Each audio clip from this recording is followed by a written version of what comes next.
Good afternoon, Coolest Coast. It is time for Coffee on the Coast Book Banter. Good afternoon, everyone. Welcome to Coffee on the Coast for another episode of Book Banter. That means my guest today is Therese Horstketter from Manitowoc Public Library. Therese, so good to see you again. Oh, you too. It's nice to be back after a month off. I love that we're kicking off the year with some new book recommendations Mhm. and right in the midst of the Manitowoc Public Library Winter Readathon. Yes. So during the Winter Readathon, which does go until I believe the date is February 25th, and you just have to read 10 hours, which a lot of us are doing in a short enough time, and then you get to choose a nice prize at our desk. Nice. Griffin? I'm so excited because I already finished. I couldn't believe it when I got the message that I had already like racked up my hours. And you're right, the prizes are so nice. I got a little journal this year and I'm in love with it. Yeah, nice selections there. Quite a few different things. And yeah, everybody will find something they like. Nice. So if you're participating in the readathon, keep going, keep enjoying those reads. And Teresa's here because she has some new recommendations that we're going to review. Let's start. Therese, this is kind of a Christmas book. We just all wrapped up the holiday season. It's called The Christmas Guest by Yeah. Peter Swanson. Tell us more. Well, first of all, Peter Swanson, he was the Kind Worth Killing, which was one of our favorite books. Here, a lot of staff members liked it. We did a Yeah. book discussion, and this is a novella. It's a really short little read, and it's good. And it is about a girl that is on her own, family wise, and someone else at school invites her to her home, and she's picturing this lovely, English home with a fireplace and just nice, cozy um, way to spend the holidays. And she goes along with her friend, and then she kind of falls in love with her friend's brother who picks her up when she arrives, and then things. Oh, there happens to be a missing girl, and there is different things going on in the family, and then Ashley, the girl who starts the story, is ends up being way more involved. And then it extends, actually the book extends from the 1989, I think, is the year that it started, somewhere in there, and it extends quite a ways past that to kind of tie up a story. So um, yeah, good read. Okay. And so a novella, does that mean it's a shorter story? It is. It's a nice little one. I don't remember how many pages it was, but skinny little thing compared to a lot of the books Okay. that are always available. So I'm looking at the cover, Therese, and I see it's got a Christmas theme, the red, the greens, the Hmm. holly, but Yeah. I'm noticing some blood dripping from the holly. Yep. What is that? What is that foreshadowing? That seems to be my theme this during this discussion. Yep. There is the missing girl, but then other things take place. And so, yeah, it's Okay. sort of a mystery, and you might figure other parts out as you go. Always fun. And so what you're saying is you've kind of got Yep. murder on the mind with these books that we're reviewing today. Oh, yes. Well, and that's delightful to know that Peter Swanson was the author of The Kind Worth Killing. Yep. Yeah, that was a great book. It was. It was. The Kind Worth Saving is still on my holds list. Yes, me So too. I haven't gotten to that one yet with all the other ones out there to read. nice. Cool. Okay, that was The Christmas Guest by Peter Swanson. What about The Only One Left by Riley Sager? The only one left is, it was really unique, and it has a lot of twists. You have to pay attention. And it's not a book that you want to skim and skip details. But a woman named Kit, who is a caregiver for people in their homes, ends up through the place that she works at, that they assign her to a woman who was, people assume she killed her entire family. She was the only one left. When the police got there, everybody else was dead. So this is in the past. Everybody in that area knows about it. It was a publicized crime that happened, but she was never proven and proven guilty. And over the course of the years now, she's had several strokes. She can't speak and communicate with people. But part of the blurb, so I'm not telling anything I shouldn't, says that she can type. And at some point, she said she wants to tell this new caregiver her whole story. So, and the caregiver has her own backstory. She has been a little hard to employ for something in her past. So you get a little mix of issues going on. Okay. So from the blurb I read too, it sounds like she's not the first caregiver, that other Right, caregivers have come and gone, and maybe there's right. some question about what caused that. Yes. There are issues in several directions with this one. Yeah, and that's why I said you really have to keep up with it and just pay attention to all the details. So kind of a contemporary Lizzie Borden It story. is. Yes, they did list that because they said Lenora Hope was the woman whose family was killed. And at 17, Lenora Hope hung her sister with a rope.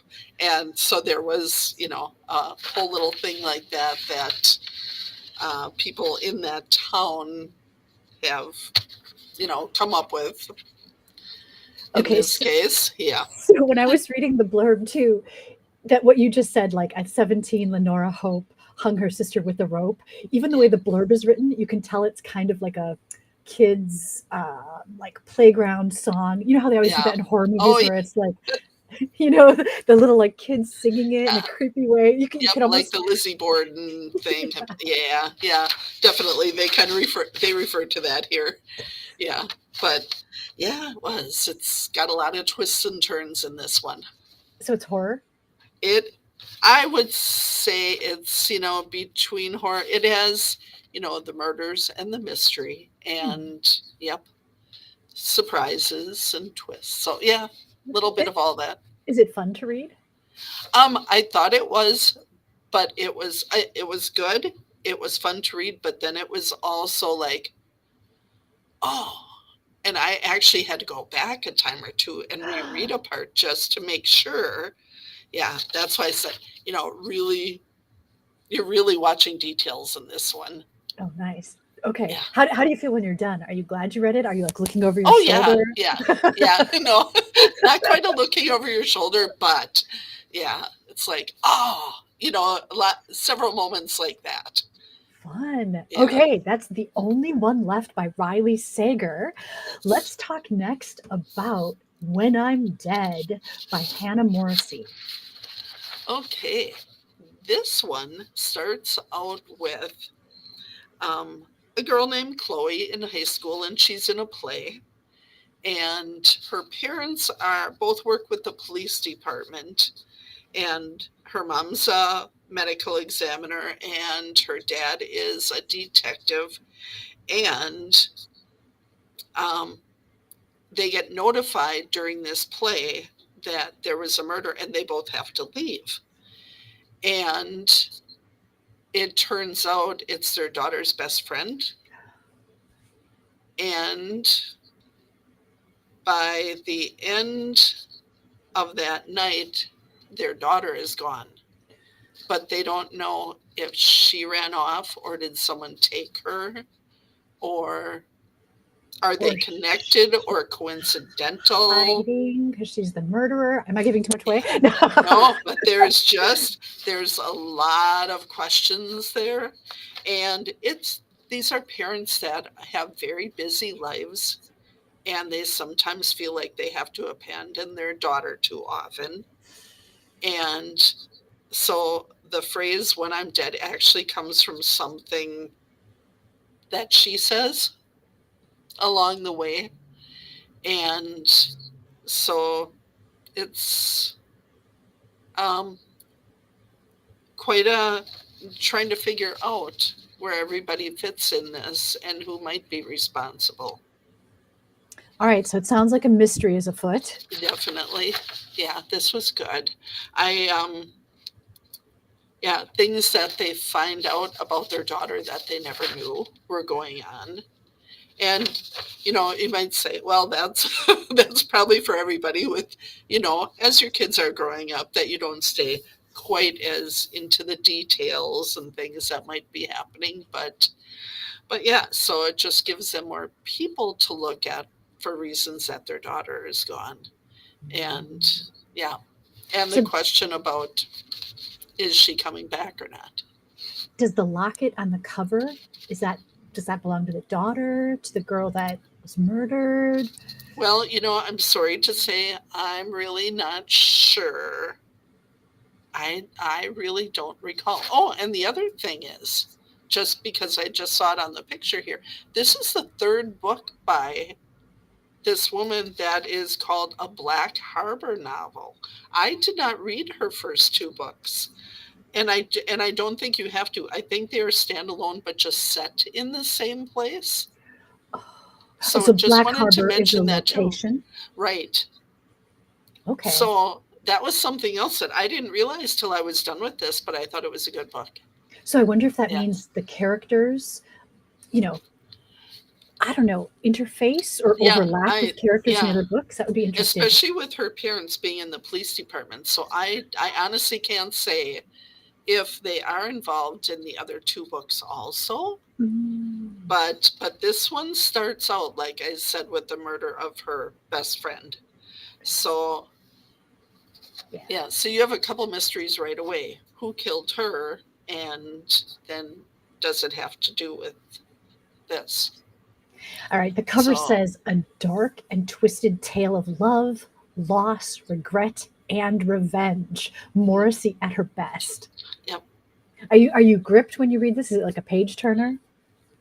Well, I thought it was yeah, I thought it was really good. Nice. Nice. Okay. All right. Let's move on to the king of horror, meaning Stephen King. He's got a book called Holly.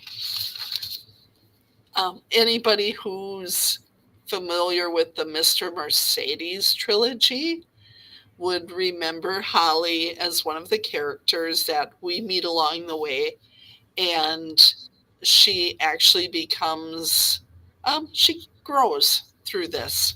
And like it says here on the blurb, that she was a shy person when she started this, but smart, and grew into being much more able to stand up for herself and get into a lot more without having her partner having to do a bit more. And in this one, her partner is ill, and so she gets a call. I should say she has like her own private detective company with a partner, and so she is contacted to find a missing woman. And so we are getting to see a lot of what's happening that the other characters don't know, the way the book is narrated, of course. And it's a thick read. It's the opposite of our early novella here, but it was a great read. I loved it. Yeah. I'd expect nothing less from Stephen King. That's cool. Yeah. And so you're saying Holly is a recurring character. She's appears in multiple books that he's written. Yeah, in that series that started with Mr. Mercedes, there were three, and yeah, she's made her way, and it was nice to have her back. So is this a standalone book? Could you read this and be done, or do you You need could to just read read the? this. Okay, Definitely. cool. Okay, all right. On a Stephen King scale, from like maybe like was it levitate or elevate Oh, elevate. to it? Elevation. There we go. Elevation, yeah, Yeah. elevation, which I didn't find, that didn't seem to be horror at all. Like that No, was just no. That's more when he takes the everyday thing and switches it up a bit. yeah. That, yeah. Okay, so we've got elevation on one end of the scale, and then we've got it, which I thought was terrifying, on like the other end of the scale. Where does Holly fit in that? Oh, I think Holly is, um, it's a bit terrifying in what these people are doing because you get to really know the people who are committing crimes here. And it's creepy and it's amazing how good they are at it. And um, How good they are at being creepy. yeah, they are a creepy pair here. And yeah, very intelligent people. And, but it's just scary the how good they are at it. And yeah, it was just a good book. It's like I don't want to say too much about what they're doing or that kind of thing, but Yeah. they are the reason that people have disappeared. Is this a newer Stephen King novel? Yes, Okay. There is a little it blurb is. about it. It says Holly must summon all her formidable talents to outthink and outmaneuver the shockingly twisted professors in this chilling new masterwork from Stephen King.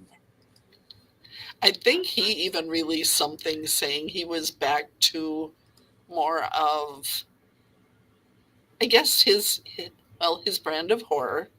You know, there is, yeah, yeah. It's not so much things that make you jump as the things that really are creepy, and there could be people like this in the world, Oh, that kind of thing. And yeah, can you read it but before bed or is it better to read it in the daylight? oh, this one I could still read before bed, but it you are really into it and waiting to see what's going to happen. Oh, cool. Definitely. Yep. Nice. Okay. Well, you've Yep. got one more, and you mentioned that you just finished this one today. So tell us about this novel called Black Sheep by Yes, Rachel I Harrison. did. I just finished it this morning, and you will notice on here, um, the black sheep is not a, looks like it's a creature that is not in good shape there. And also, when you really see it, it says a novel in red in the center of the animal, but it also has glowing red eyes.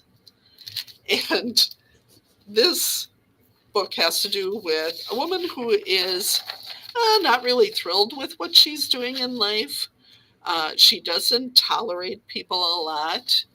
And in fact, one of my favorite phrases in the beginning of the book, she is telling some woman that she works with how she shouldn't bother with the guy she's attracted to. But she tells her off very not nicely about she shouldn't do this. And the woman finally says to her, you know, you're not pretty enough to be this mean. Oh, that was quite a line all in itself. But then it goes to where this woman is. She receives a letter to go back to where she grew up, and she grew up in a very religious community. She left there when she was 18. She has a mother she never got along with.